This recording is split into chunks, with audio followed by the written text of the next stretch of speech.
آل إبراهيم إنك حميد مجيد بلغ العلا بكماله كشف الدجى بجماله حسنت جميع خصاله صلوا عليه وآله আমরা সকলে কালিমাতুশ শুকর আদায় করি পড়ি আলহামদুলিল্লাহ। সূরা ওয়াকিয়ার আমরা ২৭ নম্বর আয়াত থেকে আজকে শুরু করব। তিন দলের মধ্যে আমাদের প্রথম দল কি কি নেয়ামত পাবে, কোন জান্নাতে থাকবে এটা বলে দেওয়া হয়েছে। তারা যে দুনিয়াতে কর্ম করেছে সেই কর্মের বিনিময়ে তারা সেখানে পাবে এবং আজীবন তাদের জন্য সালামান সালামা, শান্তি আর শান্তি, যার কোনো শেষ নাই। এখন দ্বিতীয় দল, এই দ্বিতীয় দল কি নেয়ামত পাবে, তারা কি কি সুযোগ সুবিধা পাবে সেই বিষয়ে এখানে এখন ২৭ নম্বর আয়াত থেকে শুরু হয়েছে।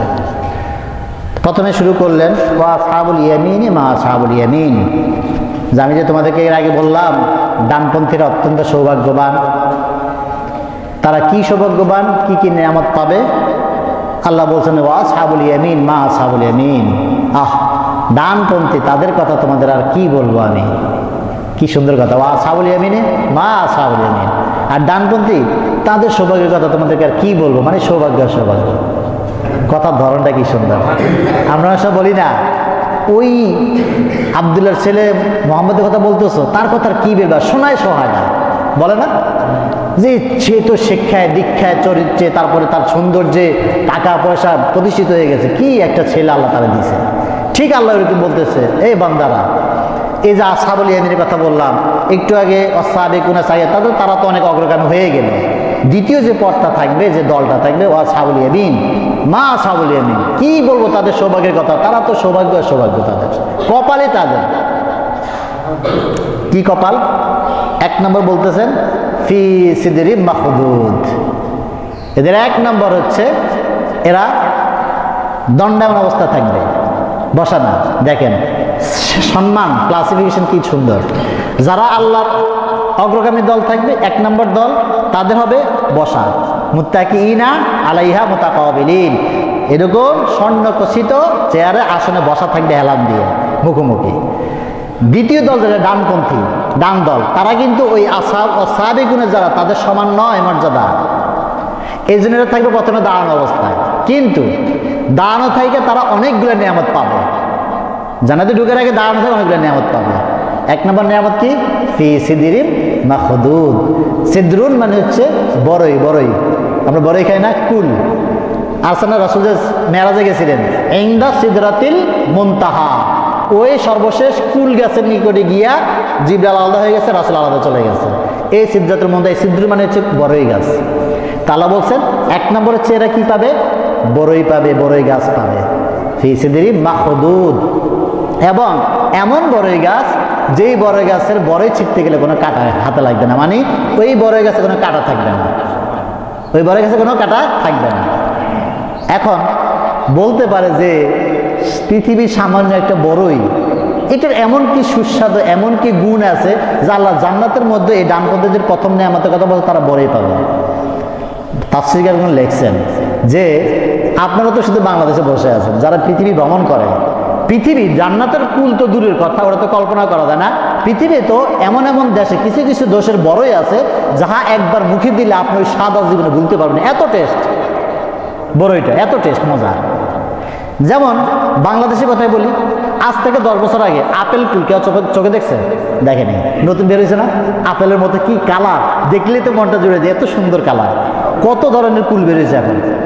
তো আগে ছিল আমাদের দেশে দুইটা, একটা বাংলা বড়ই মিষ্টি একটা হতো, আর একটা টক বড়ই, এই দুইটাই। কিন্তু এখন প্রযুক্তির আবিষ্কারে বিভিন্ন দেশ থেকে আইসা মানুষ দেখছে, এখন চারা নিয়ে আসছে, এই দেশের আপেল কুল হয়। তাহলে অন্য বরের তুলনায় বলের মর্যাদা অনেক বেশি। সুতরাং দুনিয়াতে যদি এরকম হয় তারতম্য, তাহলে জান্নাতের সে বড়ই কেমন যে হবে। আর দুনিয়ার বড়ই গাছে কি হয়, কাটা হয়, বড়ই গাছে কাটা থাকে, কিন্তু জান্নাতের সে বড়ই গাছে কোনো কাটা থাকবে না। আপনি নিতে যাবেন, কোনো কাটা লাগবে না, অনায়াসে বড়টা নিতে পারবেন। এমনকি রাসূল ইসলাম বলছেন যে জান্নাতীরা যখন জান্নাতের এই বড়ই গাছটা দেখবে, ওই বড়ই সাহাবীরা প্রশ্ন করছিল, রাসূল এই বড়ই তো দুনিয়াতে ছোট ছোট, ওই বড়টা কইছে ওই বড়টা এক একটা দুনিয়া যে মটকা আছে না, যে চাল ডাল ধান রাখে বড় বড় মাটির মটকা থাকে, জানেন না, আমাদের দেশে মটকা বলে, বলছে এরকম মটকার মতো এক একটা বড়ই। আর পাতা কি, এক একটা পাতা এত বিশাল যে একটা পাতার নিচে অনেক লোক দাঁড়ায় ছায়া পাবে। তাহলে এই লোকগুলো যে বলছে ফি সিদরি মাখদুদ, বড়ই পাবে, বড়ই গাছের মধ্যে থাকবে কাঁটাবিহীন, মানে এইখানে তারা ছায়াও পাবে খাওয়াও পাবে। যদি দাঁড়ানো থাকবে কিন্তু ছায়াও পাবে, কি খাওয়াও পাবে। আরেকটা কথা, কেন বললো কাঁটাবিহীন, কেন কাঁটা থাকবে না?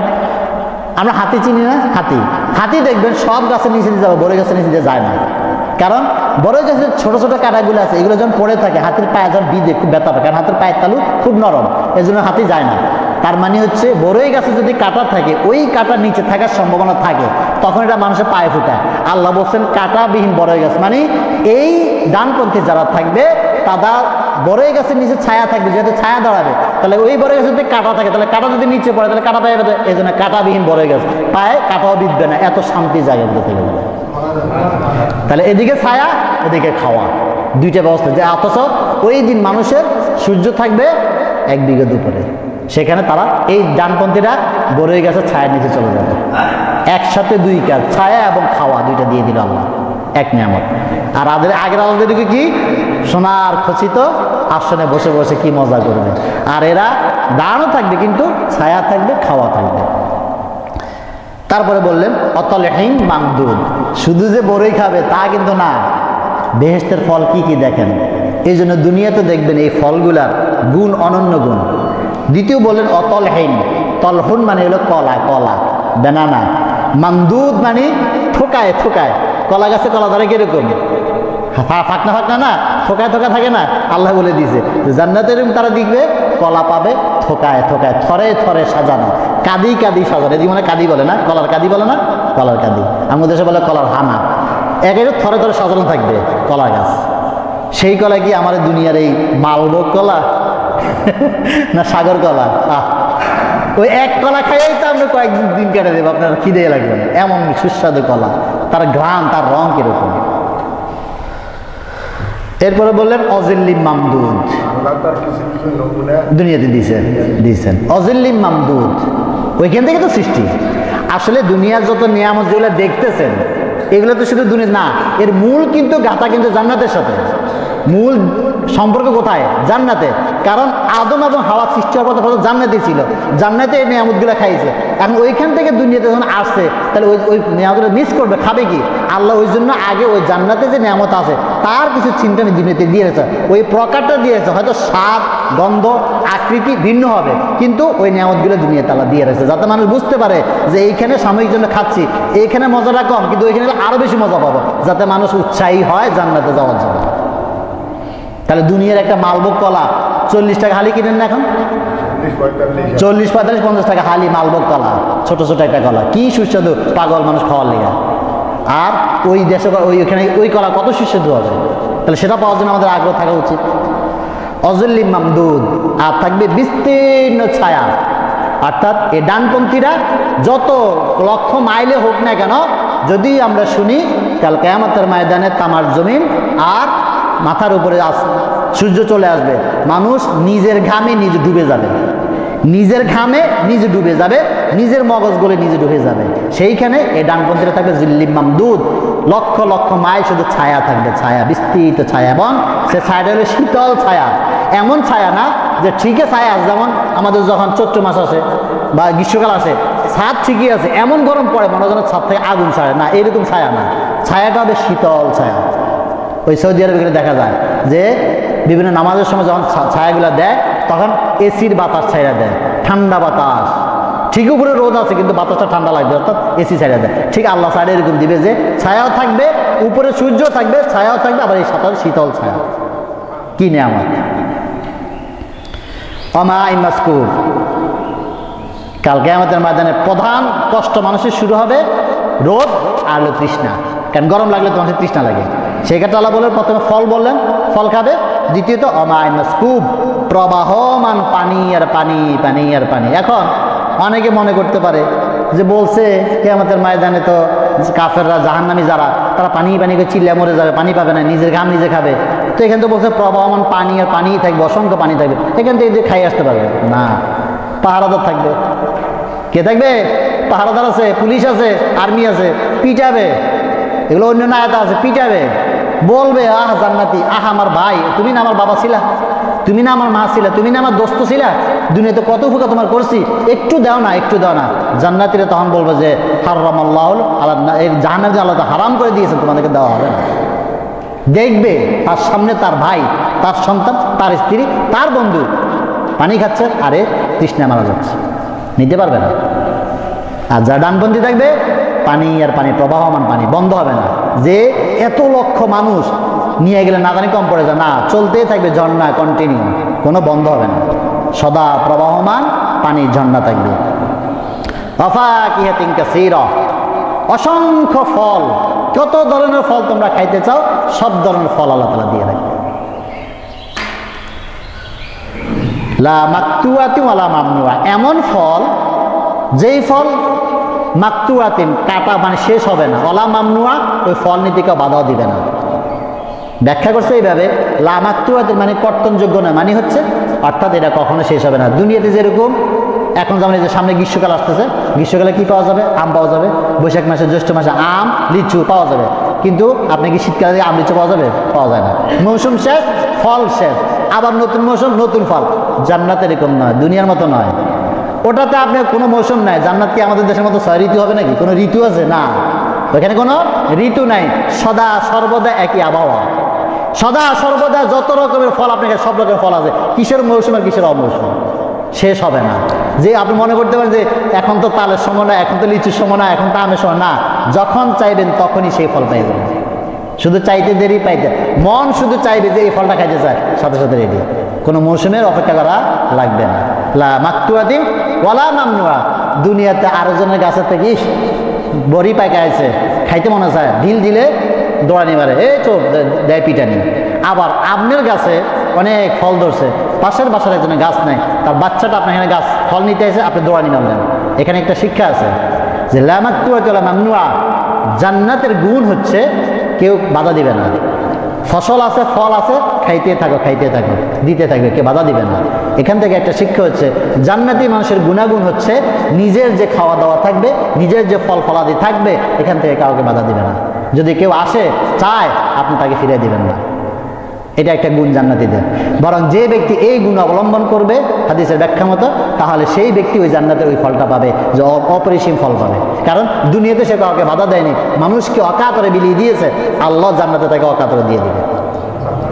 কিন্তু আমাদের দেশে অনেক সময় দেখা যায় যে একজন হয়তো গরিব মানুষ আছে, তার ছেলের হয়তো, তার বাড়িতে হয়তো ফল গাছ লাগানোর সক্ষমতা নাই, আপনার বাড়িতে পাকা আম পেকে আছে, বড়ই পেকে আছে, পেঁপে পেকে আছে, ফল অনেক ধরনের ফল হয়ে আছে, হয়তো 2-1টা দিলে আপনার কোনো ক্ষতি না। কিন্তু পাশের বাচ্চা একটা বাচ্চা, সে তার হয়তো মন চাইতেছে খাওয়ার জন্য, কিন্তু তার তো নাই, হয়তো সে আসছে চুরি করে ঢুকছে, আপনি তার দিন তাড়াইয়া দিলেন না, চুরিতে উৎসাহ করবেন না, বরং দিয়ে বুঝাই দিবেন, তোমার যদি খাইতে মনে চায় আমার কাছে আইসা বইলো, আমি দিয়ে দেব।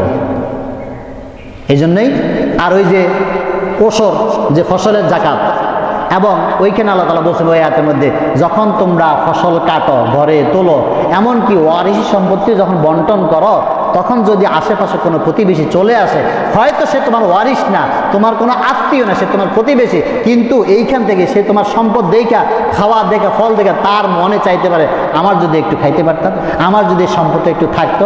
এই জন্য আল্লাহ বলছেন যে এখান থেকে কিছু অংশ প্রতিবেশীর বন্টন যখন করবা, যেমন যখন গাছে ফল পাকে আম, আমরা কি করি, একসাথে অনেক আম পাড়ি, একসাথে লিচু পাড়ি, ফল পাকলে হয়তো কিছু বাজারে বিক্রি করি, হয়তো আত্মীয়স্বজনের বাসায় দিই। ওই সময় দেখা গেছে পাড়া প্রতিবেশী অনেকেই থাকে, তারা আসলে তাদেরকে কিছু কিছু দাও, তাদেরকে ফিরিয়ে দিও না। আল্লাহ কৃপণ না, আল্লাহ কৃপণকে ভালোবাসা না, দিলে কমবে না। এই বছর হয়তো আপনার যাহা ধরছে এইভাবে যদি দেন, হয়তো আপনি মনে করে কম কম হয়ে গেছে, না, আল্লাহ তাআলা আগামী বছর আপনি দ্বিগুণ বাড়ায় দিবে, এটা আপনি কল্পনা করতে পারবেন। কি বরকত দিবে আপনি বুঝতে পারবেন না। বরকত এমন একটা জিনিস। সুতরাং জান্নাতের যে গুণ হচ্ছে কাউকে কখনো ফিরিয়ে দেয় না, নিজের গাছের ফলও আরেকজনকে দিয়ে দেয়। অফুরুশিম মারফুআ, এরপরে আইছে এবার বিছানায় যাবে। ওই যে বললাম খাওয়া দাওয়া, হাঁটা, সব কিছু পাইছে, এবার বিছানার দরকার। এখন অসাবিকুনা সাবিকুন, যারা, তাদের বিছানাগুলো হচ্ছে স্বর্ণ খচিত, আর এদের হচ্ছে অফুরুশিম মারফুআ, উচ্চ উচ্চ বিছানা। এটা অনেক ব্যাখ্যা আছে। একটা ব্যাখ্যা হচ্ছে আমাদের সময় দেখেন না, এখন আগের সময় ছিল শুধুমাত্র খাট বা মাটিতে শুধু পাটি বিছানো হইতো, মনে চাটাই বিছানো হইতো, চট বিছানো হইতো, আর কিছু ছিল না। যুগের বদল হয়েছে, আবিষ্কার হয়েছে, কি হলো? কাঁথা আসলো, কাঁথা সেলাই করতো। আমি নিজে দেখছি আমাদের আগে যে কাঁথা নয়, কত সব কি শুধু পাটি বিছানো থাকতো। এরপর আসছে কাঁথা সেলাই, বিভিন্ন নকশি কাঁথা সেলাই তো মা বোনরা কাঁথা বিছাতে, একটু মোটা করে বিছাতে আরামের জন্য। কাঁথার পরে আসলো তোষক, তোষকের পরে আসলো জাজিমের পরে আসলো এখন কি ম্যাট্রেস। এখন কি ম্যাট্রেস, স্প্রিংওয়ালা ম্যাট্রেস। মাঝখানে ছিল ফোম দিয়ে শুধু বানাতে, এখন শুধু ফোম না, এটাকে হেলদি করার জন্য, আপনার স্বাস্থ্যসম্মত করার জন্য ম্যাট্রেস বানানো হয়। সেই ম্যাট্রেসে কত রকমের কারুকাজ, কত রকমের ডিজাইন, ভিতরে কত রকমের মালামাল, স্প্রিং, এটা সেটা, আবার বিভিন্ন কোম্পানি আছে বিভিন্ন রকমের। তাহলে আবিষ্কার হয়েছে। এরপরে খাট দেখেন, আগে এখন যান আবার আগের দিন দিচ্ছেন বক্স কাট, কি করতেছে এখন বক্স কাট। আগে বক্স কেউ চিনতো? ওই উঁচা লম্বা লম্বা পায়া দেওয়া খাট ছিল আমাদের, এরকম গাছ দিয়ে কাঠ বানায়, মানে খাট বানায় তো কাঠও লাগবে না। এখন আসলে অনেক জায়গায় আছে পুরানো এরকম লম্বা লম্বা উঁচা খাট ছিল। আর আবিষ্কার এখন বক্স কাঠ বেড়ে গেছে, আবার সেমি বক্স, ডাবল বক্স, কত সিস্টেম। ওই জন্য বলছে তাদের এই জান্নাতে যারা ডানপন্থী থাকবে এদের বিচারণ তার সুউচ্চ, মানে অনেক দিক থেকে, একদিক থেকে আছে স্থানে উঁচু স্থানে হবে, যাতে অন্যান্যরা দেখতে পায় যে দেখো দুনিয়াতে যারে ছোট মনে করেছিলাম তাকে মূল্যায়নে করি না, দেখো আজকে সে কত উঁচা জায়গায় শুয়ে আছে, কি তার সম্মান। এটা একটা উঁচু। আরেকটা উঁচুর ব্যাখ্যা হচ্ছে তার আসনগুলা, গদিগুলো হবে এমন উঁচু, সে যত লাফালাফি করুক না, যা কিছু তার স্বাস্থ্য নষ্ট হবে না, ব্যথাও পাবে না, পিঠে দাগও পড়বে না, হাড়েরও ক্ষতি হবে না, এমন উচ্চভাবে আল্লাহ তাআলা সাজাবেন। এই বিছানা দিয়ে রাখবেন ডানপন্থীদের জন্য, অপরুষিম মারফুয়া, সুউচ্চ বিছানা থাকবে তাদের জন্য। ইন্না আনশানাহুন্না ইনশা। এখন বিছানায় গিয়া ওই যে বললাম বউ লাগবে, তো আগের আলাদার জন্য বলছে অহুরুন ঈন, তাদেরকে হুর দিয়ে দেওয়া হবে। আর দ্বিতীয় ডান পদ্ধতিতে গেলে বলতেছে কি তাদের জন্য থাকবে ইন্না আনশানাহুন্না ইনশা। এই ডানপন্থী যারা থাকবে এদের মধ্যে অনেকের স্ত্রী তাদের সাথে থাকবে। এই স্ত্রী হলে কি হবে? এখন এই চাচা মনে করতে পারে আমি দাড়ি সাদা মাদা হয়ে এসে আমার বউ তো নাই, দেখলে তো আমি কি এই বুড়া বলে কি জান্নাতে যাবো, এই খাটে থাকবো, এটা কি হইল? আল্লাহ কয় না, সেই দিন আমি ইন্না আনশানাহুন্না ইনশা, আমি সেই দিন জান্নাতি যারা স্বামীরা যাবে তাদের যে সমস্ত স্ত্রীরা জান্নাতি হবে এই স্ত্রীদেরকে নতুন করে তৈরি করব, নতুন করে সৃষ্টি করে দিত। এই বাঙ্গাসুরা বুড়ি থাকবে না। এই সম্পর্কে একটা ঘটনা আল্লাহ রাসূল সাল্লাল্লাহু আলাইহি ওয়াসাল্লাম সম্পর্কে এই হাদিস, এটা উম্মে সালামা রাদিয়াল্লাহু তাআলা বর্ণনা করেন যে একদিন এক বৃদ্ধ মহিলা আসছিল। বৃদ্ধ মহিলা রাসূলের দরবারে আয়েশা বলতেছে, রাসূল আমার জন্য একটু দোয়া করেন। উম্মে সালামাকে বলতেছে যে আপনি রাসূলকে বলেন আমার জন্য যেন একটু দোয়া করতে, আমি একজন বৃদ্ধ মানুষ, আমল তেমন করতে পারি না, আমার কেউ নাই, রাসূল যেন একটু আমার জন্য খাস করে দোয়া করে আল্লাহ যেন আমাকে জান্নাত হিসেবে কবুল করে, মৃত্যুর পরে কয়দিন আর বাঁচবো জানি না। রাসূল সাল্লাল্লাহু ওই পাশ থেকে হুজরা থেকে বলতেছেন উম্মে সালামাকে, উম্মে সালামা ওকে বলে দাও বুড়ি জীবনও জান্নাতে যাবে না, বুড়ি মানুষ জান্নাতে যাবে না। আর তো মহিলার কান্না শুরু হাউমাউ করে, কি জন্য আসলে আমার রাসূল কি বলে দাও, রাসূলের মুখে বের হয়ে গেছে বুড়ি মানুষ জান্নাত যাবে না, তার মানে আমার তো জান্নাত নাই। এই তো সেই কান্না শুরু করে দিয়েছে। রাসূল এখানে বসে মিসকে হাসতেছেন, কান্না কিছুক্ষণ আমাদের রাসূল উম্মে সালামা ডাইকে বলছে, উম্মে সালামা শোনো, ওই বুড়িকে যায় বলো ইন্না আনশানাহুন্না ইনশা, আল্লাহ তাআলা কাল কিয়ামতের ময়দানে জান্নাতে কোনো বুড়ি নিবে না, কালো মানুষ নিবে না, ঠ্যাং ভাঙা লোক নিবে না, দাঁত পড়া লোক নিবে না। আল্লাহ তাআলা যত বুড়ি কালা মানা ছিল সবগুলোর নতুন করে তৈরি করে 25 বছরের যুবতী বানাইয়া জান্নাতে বানাবে। কি বানাবে? 25 বছরের যুবতী বানাই দিবে। দুনিয়াতে যত বুড়ি হোক না কেন, আপনিও বুড়া থাকবেন না আর আপনার বউ বুড়ি থাকবে না, দুই বুড়ার বুড়ি 25 বছরের যুবক আর যুবতী হয়ে জান্নাতে চলে যাবে। কি নিয়ামত! দুনিয়াতে অনেক সময় যারা বুড়া হয়েছে তারা বুঝে, বলে যৌবন যদি আবার এটা ফিরে আসতো, আবার বাজারে অনেক ওষুধ আসে না, আবার যুবক হয়ে যান, আবার বলে কি আবে হায়াতের পানি, এরকম অনেক রকমের। অর্থাৎ মানুষ তার যৌবনকে সবচেয়ে বেশি ভালোবাসে।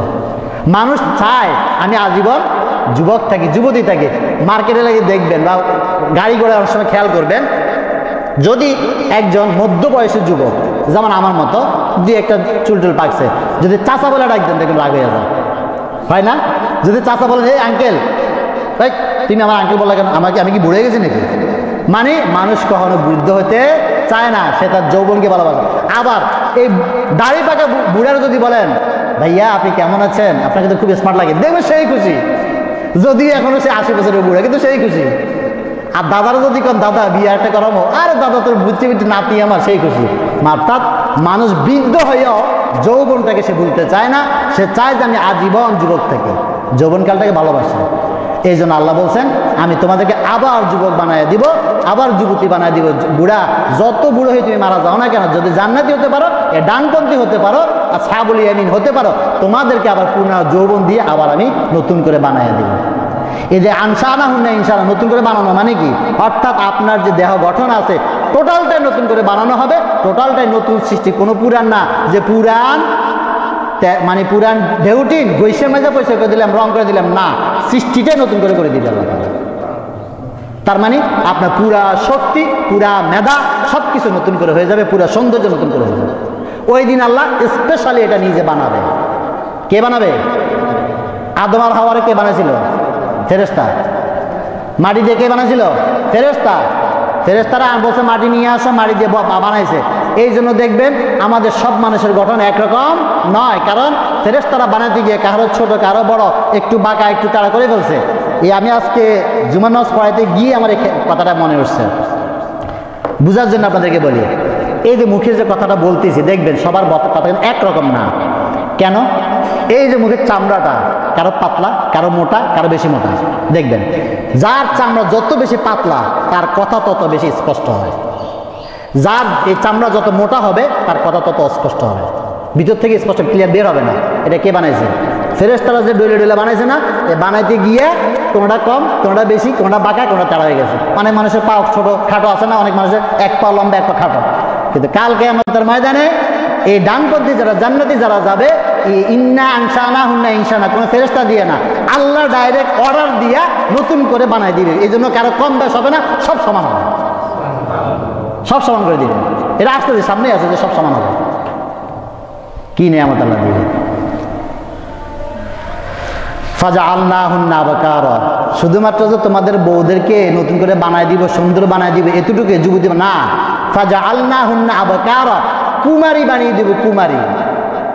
অর্থাৎ দুনিয়াতে সে হয়তো 20 বছর 30 বছর 15 বছর সংসার করছে, স্বামীর সংসার করছে, স্বামীর সাথে মেলামেশা হয়েছে, তার হয়তো অনেক শরীরে অনেক ঘাটতি হয়ে গেছে, না, শুধুমাত্র বানায় দিব আর গঠন ওরকম থাকবে না, টোটালটা তাকে আমি কুমারী বানিয়ে দেবো, একদম কুমারী, নতুন কুমারী হয়ে যাবে। অর্থাৎ কোনো পুরুষ তাকে আর স্পর্শ করে নাই এরকম করে বানায় দেবে, পিওর একদম আপনার কাছে খাঁটি উপস্থাপন করে দেবে আল্লাহ।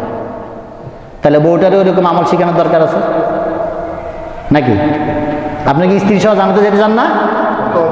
আলহামদুলিল্লাহ। নাই বিরক্ত হইয়া তার আচার আসলে বিরক্ত হইবার পরে লইয়া জানাতে যাবো না, দুনিয়া তো আমরা জ্বালাইছো, ওইখানে গেলে জ্বালাই পরে নিয়ে যাবো না। না, দোয়া করেন আল্লাহর কাছে, আল্লাহ যেন দুনিয়াতে যেরকম জোড়া মিলাইয়া দিছ, কালকে আমাদের মাঝে দুইজনের জোড়া হয়ে যেন জান্নাতে যেতে পারে, আল্লাহ যেন সেই তৌফিক এনায়েত করে। ওরবা না তরবা, এই যে বলতেছে, এই যে কথাটা বললাম না যে দুনিয়ার আচরণের কারণে অনেক সময় আমাদের বিরক্ত আসে, দূর ওই আমার যে জ্বালান জ্বালাইছে তারা চায় না। আল্লাহ বলতেছেন ওরবান আতরবা, এই যে তোমার স্ত্রীকে যা আবার তোমাকে দেব, ওই দুনিয়াতে হয়তো কখনো কখনো তোমার অবাধ্য হয়েছে, দুনিয়াতে হয়তো কখনো তোমার জ্বালাইছে, মনে কষ্ট দিয়েছে, তোমার আনুগত্য পুরোপুরি প্রকাশ হয়তো করতে পারে নাই, বিভিন্ন কারণে হতে পারে, শারীরিক অসুস্থ থাকতে পারে, মানসিক থাকতে পারে, বাচ্চা কাচ্চা থাকতে পারে, অনেক সমস্যা থাকতে পারে, হয়তো করে নাই। কিন্তু ওই ভয় তুমি পাইও না যে জান্নাতে গিয়ে একই আচরণ তোমার সাথে করবে না। ওরবান আতরবা, তারা হবে নিজের স্বামীর প্রতি আসক্ত এবং আনুগত্যশীল, যখন যা বলবেন তাই করতে বাধ্য থাকিবে, তো কখনোই আপনার অবাধ্য হবে না, আপনার আনুগত্যশীল এবং আপনার প্রতি আসক্ত। দুনিয়াতে অনেক সময় হয় পরকীয়া জড়ায়া যায়, যে নিজের স্বামী ভালো লাগে না, ওই পাশের বাইরে খুব পছন্দ হয় না, ওইখানে এমন হবে আশেপাশে যত স্বামী থাকুক না, যত যুবক থাকুক না কেন, তার সেগুলোর প্রতি কোনো আসক্তি জন্মাবে না, তার প্রতি কোনো ভালোবাসা জন্মাবে না, ভালোবাসা, আসক্তি, নজর সব আপনার উপরেই থাকবে। এরকম করে আল্লাহ বানায় দিলেন। লিআসহাবিল ইয়ামিন, কাদের জন্য? এতক্ষণ যে কথাগুলো আমি বললাম আল্লাহ আবার স্মরণ করে দিচ্ছেন। এই যে নেয়ামতগুলোর কথা বললাম, লিআসহাবিল ইয়ামিন, যারা ডানপন্থী হয়ে যাবে, ডান হাতে আমলনামা পাবে। দুনিয়া তো ডানপন্থী ছিল, ডানের পক্ষে ছিল, কোরআনের পক্ষে ছিল, কাল কিয়ামতের ময়দানে ডান হাতে আমলনামা পেয়ে যাবে। এই ডানপন্থীদের জন্যই আল্লাহ তাআলা এতগুলা নেয়ামত রেখে দিয়েছে। এইগুলো তো মৌলিক নেয়ামত, এর তো আরো অসংখ্য আছে। সুল্লাতু মিনাল আউয়ালিন ওয়া সুল্লাতু মিনাল আখিরিন। এখন এই আসহাবুল ইয়ামিন কারা হবে? ওই যে বললাম 1 বছর পরে এই আয়াতটা নাযিল হয়েছিল। প্রথম বলছিল সুল্লাতু মিনাল আউয়ালিন ওয়া কালিলু মিনাল আখিরিন। এইখানে আসা বলতেছেন আল্লাহ সুল্লাতু মিনাল আউয়ালিন ওয়া সুল্লাতু মিনাল আখিরিন। অর্ধেক হবে আগের আলা, অর্ধেক হবে পরের আলা। দুই ব্যাখ্যা, ওই যে আগে যেটা বললাম, হয় মুহাম্মদ ইসলামের নবীর উম্মতের আগে যারা ছিল তারা অর্ধেক হবে, আর মুহাম্মদ ইসলাম থেকে শুরু করে এরা অর্ধেক হবে। সেটা তো রাসূলের হাদিসে প্রমাণ যে জান্নাতের মধ্যে 1/4, 1/3 সর্বশেষ রাসূল বলছেন অর্ধেক হবে আমার উম্মত। এরপর বলছেন অর্ধেকেরও বেশি হবে আমার উম্মত। তাহলে এই ডানপন্থীদের অর্ধেক আমরাই হব, উম্মতে মুহাম্মদ। আর তামাম পৃথিবীতে আদম ইসলাম থেকে শুরু করে যত নবী রাসূল উম্মত আছে তারা হবে অর্ধেক, আর আমরা শুধু এক নবীর উম্মত হয়ে যাবো অর্ধেক। তার মানে 8টা জান্নাতের দরজা বা জান্নাতের 8টা স্তর, তার মধ্যে 4টে আমরা দখল করে ফেলবো। এরপরে আবার আমাদের মধ্যে কিছু কিছু ছুটাপাটা থাকবে যেগুলো পরে আইব, পরে সিরিয়ালে, ওগুলো হিসাবে জায়গা দখল করবে। তার মানে প্রত্যেকটা জান্নাতে উম্মতে মুহাম্মাদির অবস্থান থাকবে, এবং যেই জান্নাতে উম্মতে মুহাম্মাদি অবস্থান করবে ওই জান্নাতের সর্দার কিন্তু উম্মতে মুহাম্মাদি হবে। কি সম্মান আল্লাহ তার নবীকে দিয়েছে, নেতৃত্ব দিবে এই উম্মতে মুহাম্মাদি। কারণ আল্লাহ বলছেন না যে তোমাদেরকে পাঠানো হয়েছে যাতে তোমরা অন্যদের উপরে সাক্ষী হতে পারো, কারণ অন্য নবীর উম্মত জান্নাতে যাবে এই নবীর উম্মতের সুপারিশে। তারা যখন দাবি করবে যে আমরা মুসলমান ছিলাম, এইভাবে ছিলাম, বিশ্বাস হবে না, তখন এই উম্মতে মুহাম্মদকে আল্লাহ সাক্ষী হিসেবে ডাকবে যে তোমরা সাক্ষী দাও। লিয়াকুনা রাসূলু শাহিদান আলাইকুম ওয়া তাকুনু শুহাদা আলান নাস, রাসূলগণ সাক্ষী দিবে তোমাদেরকে, তোমরা সাক্ষী দিবে অন্য উম্মতকে। কি মর্যাদা আপনার বলেন, যে আপনার সুপারিশের জন্য অন্য উম্মত দাঁড়ায় থাকবে। তখন আপনি যখন বলবেন হ্যাঁ আমি জানি এরা ভালো ছিল, ওরা প্রশ্ন করবে যে এরা তো আমাদের পরে জন্ম হয়েছে, তারা কীভাবে জানলো যে আমরা ভালো ছিলাম? তখন এরা উত্তর দিবা আমরা আমাদের নবী এবং আল্লাহ তাআলা যে কালামুল্লাহ কোরআনুল কারীম কেন এত মর্যাদাবান, এই কোরআনের কারণে তো আমরা জানতে পারছি কোন নবীর উম্মত কী এরকম ছিল। ওই জন্য তো জানতে পারছি যে বনী ইসরাইলের 4 জন আবেদ ছিল যারা 80 বছর একাধারে, এই যে জানতে পারছি না আমরা, ওই সাক্ষীটা তো সেদিন দিব। এখন আপনি যদি না জানেন সাক্ষী দিবেন কীভাবে? ওই জন্য তো সাক্ষী দিব যে হ্যাঁ আমরা শুনছি, কোরআনে দেখছি অমুক নবী এমন ছিল, অমুক নবীর উম্মত এমন ছিল, এতজন উম্মত ছিল, তারা এই কাজ করছে, এই যে 4 জন আবেদ তারা 80 বছর ইবাদত করছে, এই সাক্ষীগুলো সেদিন আমরা দিব। তার মানে নেতৃত্ব কার হাতে? আমার আপনার হাতে। যার জন্য তো কোরআনের সব কিছু বলে দিয়েছে, ওই পূর্বের ইতিহাস সব জানাই দিয়েছে আল্লাহ। এই জন্য তো এত বিশাল এক খণ্ড কোরআন আল্লাহ দিয়েছে। আর আমরা এই কোরআন পড়িয়ে না, এই কোরআন পড়িয়ে না। আমরা গল্পের বই পড়তে ভালোবাসি, উপন্যাসের বই পড়তে ভালোবাসি, বিভিন্ন গল্পের বই। কোরআনে তো বহুত গল্প আল্লাহ এমন এমন আশ্চর্য গল্প বলে যে পড়লে দেখবেন কি মজা লাগে। আর তাফসীর সহ যখন পড়বেন, তাফসীর তো আরও অনেক আনুষঙ্গিক গল্পগুলো নিয়ে আসে, কি মজার মজার গল্প আল্লাহ শুনিয়ে দিচ্ছে। এই গল্পগুলো শোনার পরে আমার মাঝে মধ্যে একটা আক্ষেপ জাগে, মানে আকাঙ্ক্ষা, যে কিয়ামতের ময়দানে আল্লাহ জান্নাত হিসেবে কবুল করে জান্নাতে গেলে আল্লাহ যদি প্রশ্ন করে তোমার কোনো ইচ্ছা আছে, আমার একটা স্পেশাল ইচ্ছা আছে, এটা আমি পালন করি মনে অন্তরে, যে জান্নাতে গেলে আমি আল্লাহর এই কথাটা বলবো কি, যে আল্লাহ দুনিয়াতে কোরআনের মাধ্যমে তোমার অন্যান্য নবী উম্মতে যে ঘটনাগুলো শুনছি, এগুলো শুধু কানে শুনছি, কোরআনে পড়ছি, বাস্তবতা দেখি নাই। যেমন ইব্রাহিমের আগুন জ্বালানো আমরা কি বাস্তবের চোখে দেখেছি? ইব্রাহিম যে আগুন থেকে স্বচ্ছভাবে বের হয়ে গেল আমরা কি দেখেছি? ইব্রাহিমকে জান্নাত থেকে যে কাপড় পরাই দিয়ে গেল আমরা কি দেখেছি? আমরা তো কোনটা দেখি নাই। ঈসা ইসলামের ঘটনা আমরা শুনেছি, দেখেছি? দেখি নাই। আইয়ুব ইসলামের ঘটনা শুনেছি, দেখি নাই। পোকা খেয়ে ফেলছে, কিন্তু দেখি নাই। আমার তখন শুধু একটা আল্লাহ, ওই ঘটনাগুলা আমরা শুনেছি তোমার কোরআনের মাধ্যমে, কিন্তু বাস্তবে দেখি নাই। তুমি এখন আমার একটি ভিডিও দেখাও, তোমার এই উম্মতরা নবীরা কিভাবে কাজগুলো করছে আমার একটু দেখো, আমি দেখবো। আমার দেখার খুব ইচ্ছা, কারণ দেখায় যে মজা, শোনায় সে মজা নাই। তা আল্লাহ কি দেখাতে পারবে না? ভিডিও তো করাই আছে, অবশ্যই আল্লাহ দেখাবে। এই আকাঙ্ক্ষাটা আমার অন্তরে আছে যে এই ঘটনাগুলো দেখার জন্য। আমিন। আল্লাহ আল্লাহ তুমি কবুল করো, আমাদের সবারই মনোবাঞ্ছা পুরো করো। আমরা সবাই জান্নাতে তো যেতে চাই, তাই না? তোমরা যে যাই বলো ভাই আমার জান্নাত যাওয়া চাই, কারণ চূড়ান্ত ফয়সালা আমার জান্নাতে যাইতে হবে। তার হলে আমি ব্যর্থ, আমার সব ব্যর্থ। সূরা নিসাতে আমরা কি বলছি? সয় সম্পত্তি ভাগ করে দিয়েছে সূরা নিসার সব। তারপর বলছেন ওয়া আসহাবু শিমালে মা আসহাবু শিমাল। এরপরে তৃতীয় দ্বারা আলোচনা শুরু হয়ে গেছে। কি হতভাগে কি দরভাগে বলছেন আসহাবুস শিমাল, আর বামপন্থী যারা হবে মা আসহাবুস শিমাল। কি বলবো তোমাদেরকে আমি সেই দুর্ভাগ্যের কথা। ওরা যেরকম সৌভাগ্যের কথা বলছে আশ্চর্য হইয়া, এটা আবার ঠিক সেম ভাষা ব্যবহার করছে যে মা আসহাবুস শিমালে মা আসহাবুস শিমাল। এই যে যারা বামপন্থী হয়ে যাবা তোমরা, এত মায়া করে মহব্বত করে তোমাদেরকে বানাইছি, এত কিছু করছি, এত না জানে এমন তোমাদের জন্য রাখছি, সব জানাইও দিচ্ছি, গোপন তো রাখি নাই। বান্দার কাছে কি আল্লাহ কিছু গোপন রাখছে? সবচেয়ে বেশি উন্মুক্ত করে দিচ্ছে আল্লাহ তার বান্দার কাছে, আমার সব তোমাদের জন্য উন্মুক্ত করে দিচ্ছে, আমার জাত সত্তা ছাড়া সব উন্মুক্ত করে দিচ্ছি, সব ফাঁস করে দিচ্ছি তোমাদের। প্রশ্নের উত্তর সব ফাঁস করে দিচ্ছি, কি ফল পাবা, কি রেজাল্ট পাবা, কোথায় যাবা, সব ফাঁস করে দিচ্ছি। তারপরে যদি তোমরা বামপন্থী হয়ে যাও, তোমার বাম হাতে যদি আমল নামাটা চলে আসে, তোমার মতো দুর্ভাগা হতভাগা আর কে হতে পারে? একটা স্টুডেন্টকে যদি টিচার সব প্রশ্ন ফাঁস করে দেয়, আমাদের চাকরি পরীক্ষা প্রশ্ন তো ফাঁস হয় না, যে ফাঁস করে দিল যে ঠিক আছে এই প্রশ্নগুলো হুবহুব আসছে, ওই শিক্ষার্থী যদি তারপরেও ফেল করে, এর মতো হতভাগা দুর্ভাগা আর আছে? ওই শিক্ষকের বা ওই গার্ডিয়ানের কি পরিমাণ আফসোস থাকবে, এতটুকু পর্যন্ত তোর জন্য করে দিল, তাও তুই পাস করতে পারলি না, তোর মতো হতভাগা কপাল পড়া কি আর আছে? তা আল্লাহ তাআলা বলতেছে যে সব ফাঁস করে দিলাম, বলে দিলাম, এরপরে যদি দুর্ভাগা হস আর বামপন্থী হস, তো তোর মতো কপাল পড়া কি আর থাকবে? আর তখন আর আল্লাহর দয়া লাগবে না, তখন আর আল্লাহর দয়া লাগবে না। অনেকেই অনেক কাফের মুশরিকরা বলে, ওই যে জাকির নায়েকের এই প্রশ্নটা করা হয়েছিল যে আমরা জানি আল্লাহ রহমান ও রহিম, তিনি অসীম দয়াশীল, তাহলে আল্লাহ যখন এই যে মুসলমান মানুষদেরকে, অনেক মুসলমান তো জাহান্নামে যাবে না, লক্ষ লক্ষ মুসলমান, মুনাফিকরা জানে এটা মুসলমানই ছিল, নামাজ রোজা করে তো জাহান্নামে যাবে। তখন এরা প্রশ্ন করছে যে দুনিয়াতে নামাজও করছে, রোজা করছে, হজ করছে, জাকাত করছে, এরপর জান্নাতে যাবে, তা আল্লাহ নাকি দয়াশীল হইল কই? নাউজুবিল্লাহ। তাহলে আল্লাহ দয়াশীলটা গেল কই? গেল এখানে দুনিয়াতে। ওই যে আপনি একটা সন্তানকে একবার দুইবার তিনবার পর্যন্ত চান্স দেন, সুযোগ দেন, শাসন করেন না, মারেন না, ধমক দেন, এদিকে বুঝাইতে চেষ্টা করেন, শেষ পর্যন্ত সীমা অতিক্রম করে ফেলে, তখন ঠিকই মাইর দেন, তখন কি আপনার দয়া নাই? তাহলে আগে কেউ কি বলবে যে আপনি পাষণ্ড, আপনি বাপ না? না, বলবে তো না, কারণ আপনার সীমা শেষ, সীমা শেষ, দয়া সীমা আছে, ওই জন্য বললাম আল্লাহ যেমন রহমান রহিম, আল্লাহ তেমন জব্বার এবং কাহার। কাল কিয়ামতের ময়দানে দুইটা রূপই আল্লাহ থাকবে, একদিকে জব্বার এবং কাহার, এটা হলো বাম দিকে, আর ডান দিকে আর সামনের দিকে থাকবে রহমান এবং রহিম। তাহলে আপনার বামে যারা চলে যাবেন তারা জব্বার এবং কাহারের মধ্যে পড়ে যাবেন, ডানে আর সামনে যারা থাকবেন রহমান এবং রহিমের দলে পড়ে যাবেন। এই জন্য বলছেন যে দুর্ভোগ তাদের যারা বামপন্থী হয়ে যাবে। এখন এদের শাস্তি সম্পর্কে সামনে আলোচনা আসতেছে।